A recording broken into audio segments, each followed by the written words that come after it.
I may be a little biased, but I consider cooking one of the highest acts of self-care. Cooking is probably the area where I encounter the most resistance from my clients. The stories are endless. I'm not saying cooking doesn't take time, energy, and effort, but the fact is that unless your hands are involved in the nourishment you give yourself and your family, you're outsourcing your health.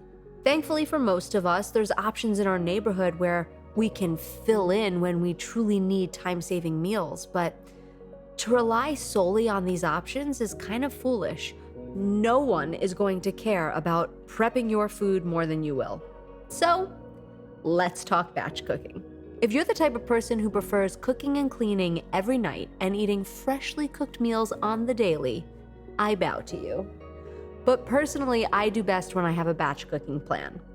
While I don't love eating reheated leftovers, it's a compromise I'm willing to make in order to maximize my time. Here is my batch cooking lowdown. I sit down on a Sunday and I come up with 4 meals for the week. I like to rotate proteins, so I start there. I open up some cookbooks, I head over to my favorite food blog, and I start writing down my recipes for the week. I always plan on eating a meal only 2 times. I don't want to get bored. It's always dinner one night and then lunch the next day.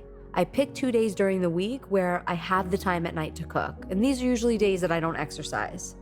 Sundays and Wednesdays work best for me. I cook 2 meals with each batch, and then I try to make one of them an Instant Pot so that while I'm cooking the Instant Pot meal, I can then prep for the other meal. Now, this is very important. Get someone else to clean the dishes. But if it's just you, put on a podcast and consider it time you're learning and practicing discipline.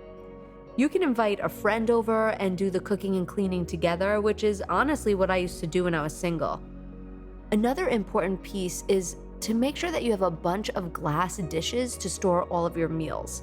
I even divvy up the meals into single servings before I put them in the fridge because I want to be able to just grab it and head to work. Sometimes I cook twice as much as I need. Let's say if I'm making a chili, and then I freeze half of it because it's a total lifesaver when I have a chaotic week or if I'm just coming back from travel.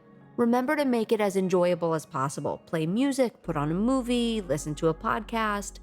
Take advantage of Crock-Pot or Instant Pot recipes. They take so little effort. And then on Sunday, I do chop up garlic and onions and have them ready in the fridge for quick use all week as well. This prep can feel like a lot, but you will feel so grateful during the week when you don't have to think about food because you put that time in at the front end.